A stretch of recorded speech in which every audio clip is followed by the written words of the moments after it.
नमस्कार दोस्तों। आपने वो कहावत तो बहुत ज़्यादा सुनी होगी कि कंगाली में आटा गीला। कुछ ऐसा ही अब पाकिस्तान के साथ हो रहा है। जी हाँ, पाकिस्तान सिर्फ एक लाइफलाइन के ऊपर चल रहा था और वो थी सी पैक की, जो कि चाइना से आ रही थी।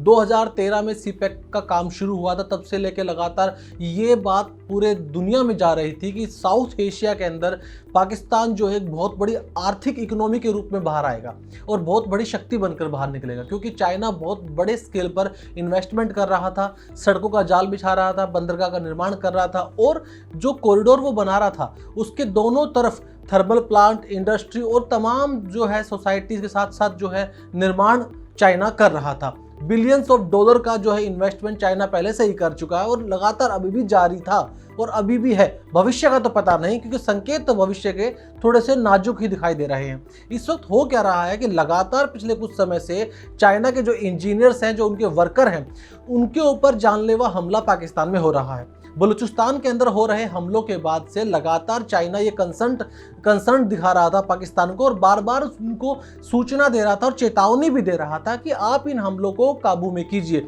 लेकिन पाकिस्तान अपने आप को नहीं बचा रहा तो चाइना के लोगों को कैसे बचा सकता है? ये तो स्वाभाविक सी बात है। लेकिन अब चाइना ने बहुत ही तीखे तेवरों के अंदर पाकिस्तान के अंदर आने वाले समय में जो सी पैक में इन्वेस्टमेंट होगी उसको रोक दिया है एक तरह से, और ये कहा है कि अगर आप इस पूरे मुद्दे को गंभीरता से नहीं लेते हैं तो आगे का काम भी शुरू नहीं होगा। अगर मैं इसे एक लाइन में ये कहूं कि पाकिस्तान के अंदर सी पैक का काम चाइना ने रोक दिया है तो ये बिल्कुल गलत नहीं होगा। कई जो जलवायु समझौते होते हैं, जैसे कि थर्मल प्लांट का काम हो गया, रेलवे लाइन का काम हो गया, एक तरह से अब रुक चुके हैं।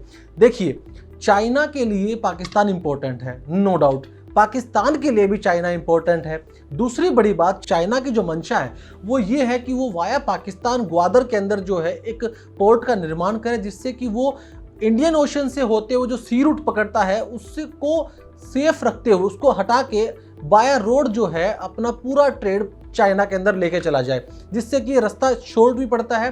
और दूसरा, ये डिप्लोमेटिक रूप से भी बहुत ही बड़ी चाल थी चाइना की पाकिस्तान के अंदर, भारत के खिलाफ भी।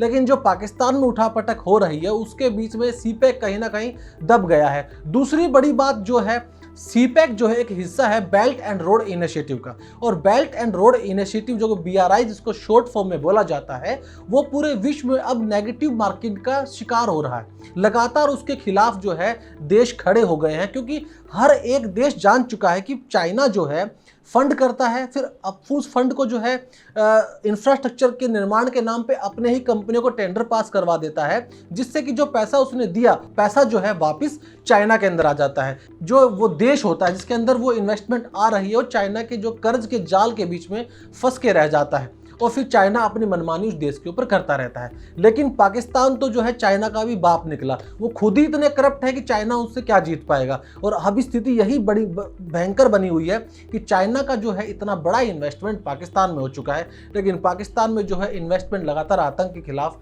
लेकिन पाकिस्तान में जो इन्वेस्टमेंट होती है वो आतंकवाद को बनाने में होती है, ना कि देश को बनाने में होती है। और अब वो शिकार हो गया है उसका चाइना। खैर, देर आए दुरुस्त आए, चाइना को अभी अकल आनी और बाकी भी है। क्या लगता है आपको कि जो चाइना का इन्वेस्टमेंट है और जो सी पैक है कभी पूरा हो पाएगा? कमेंट बॉक्स में अपनी राय जरूर दीजिएगा। मिलते हैं आपसे अगली वीडियो में, तब तक के लिए बने रहिए मेरे साथ, यानी क्लिक इंडिया के साथ। धन्यवाद।